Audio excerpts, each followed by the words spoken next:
Dear Esther, I have lost track of how long I have been here and how many visits I have made overall.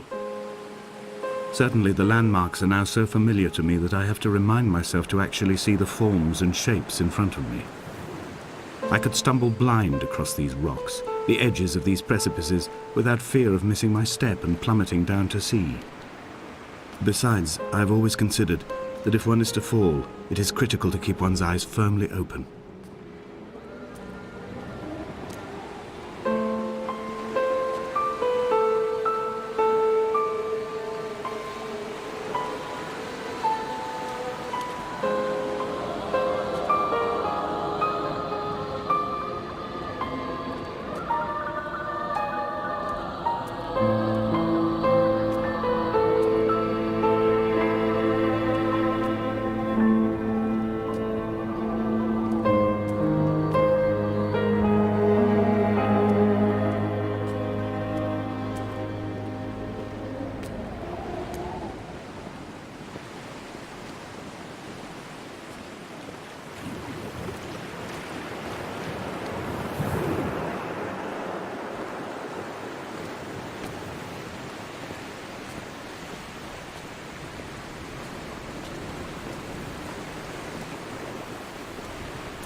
Those islands in the distance, I am sure, are nothing more than relics of another time, sleeping giants, somnambulist gods laid down for a final dreaming. I wash the sand from my lips and grip my wrist ever more tightly. My shaking arms will not support my fading diaries.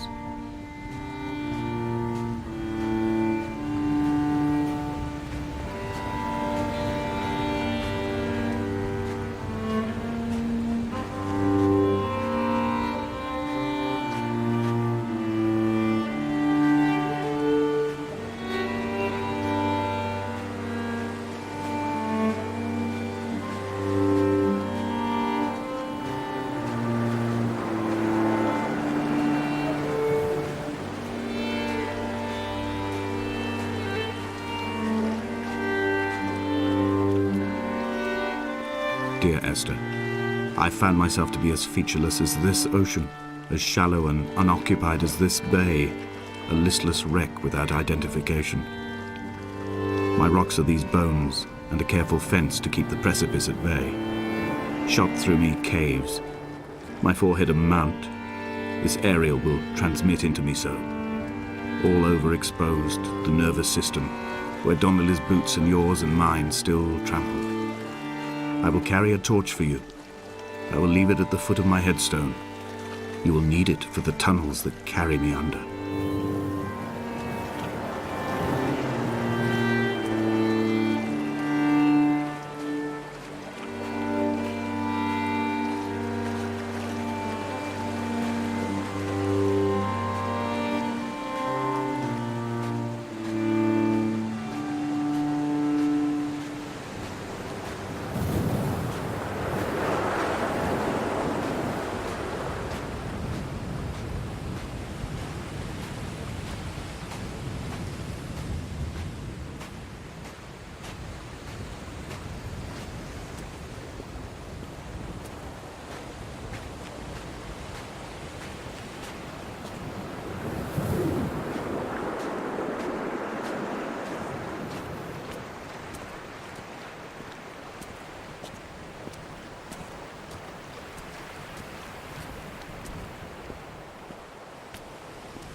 reading Donnelly by the weak afternoon sunlight. He landed on the south side of the island, followed the path to the bay and climbed the mount. He did not find the caves, and he did not chart the north side. I think this is why his understanding of the island is flawed, incomplete. He stood on the mount and only wondered momentarily how to descend. But then, he didn't have my reasons.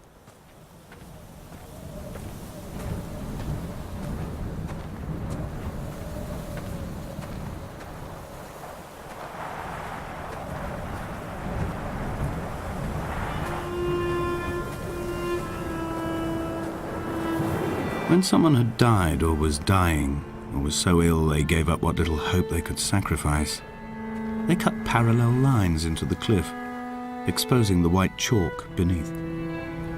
You could see them from the mainland or the fishing boats, and know to send aid or impose a cordon of protection, and wait a generation until whatever pestilence stalked the cliff paths died along with its hosts. My lines are just for this: to keep any would-be rescuers at bay. The infection is not simply of the flesh.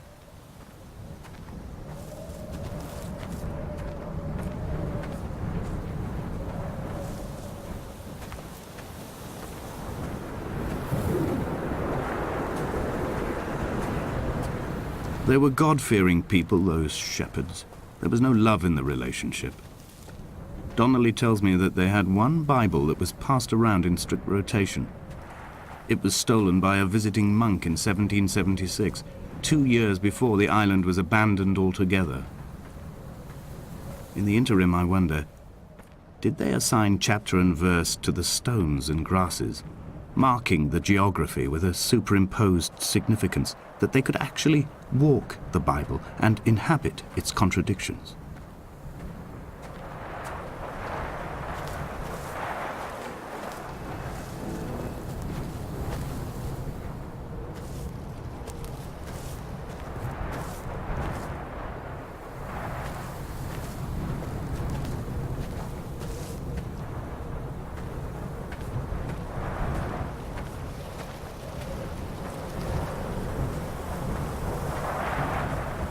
Dear Esther, I met Paul. I made my own little pilgrimage. My Damascus, a small semi-detached on the outskirts of Wolverhampton. We drank coffee in his kitchen and tried to connect to one another. Although he knew I hadn't come in search of an apology, reason or retribution, he still spiraled in panic, thrown high and lucid by his own dented bonnet. Responsibility had made him old. Like us, he'd already passed beyond any conceivable boundary of life.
I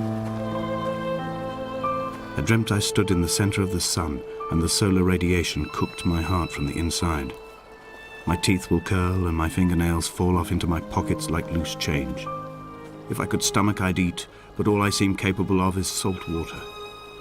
Were the livestock still here, I could turn feral and gorge. I'm as emaciated as a body on a slab, opened up for a premature source of death. I've rowed to this island in a heart without a bottom, all the bacteria of my gut rising up to sing to me.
Dear Esther, I have now driven the stretch of the M5 between Exeter and Bristol over 21 times.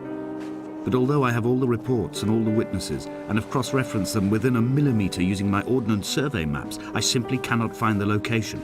You'd think there would be marks to serve as some evidence.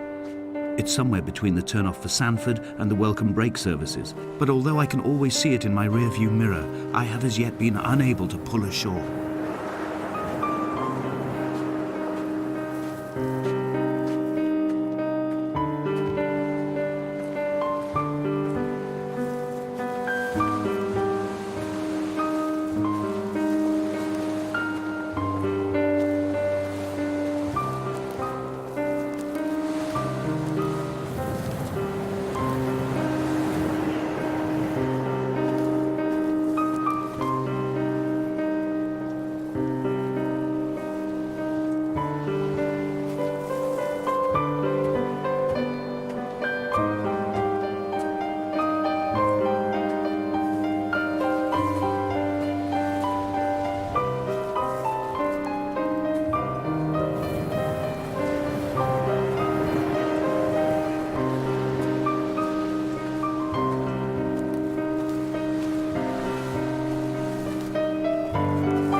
An imagined answer phone message.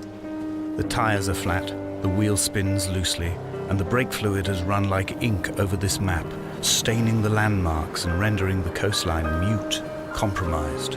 Where you saw galaxies, I saw only bruises cut into the cliff by my lack of sobriety.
There must be a hole in the bottom of the boat.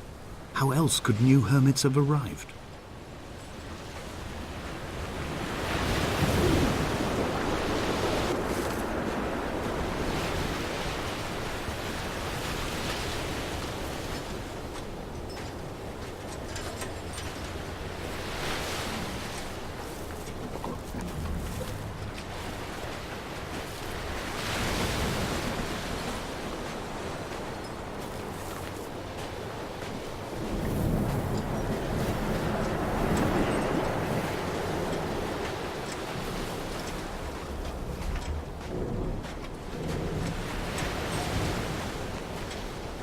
I had kidney stones and you visited me in the hospital. After the operation, when I was still half submerged in anesthetic, your outline and your speech both blurred. Now my stones have grown into an island and made their escape, and you have been rendered opaque by the car of a drunk.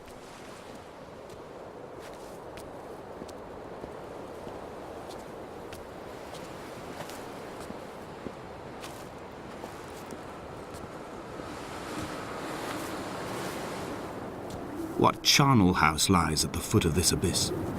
How many dead shepherds could fill this hole?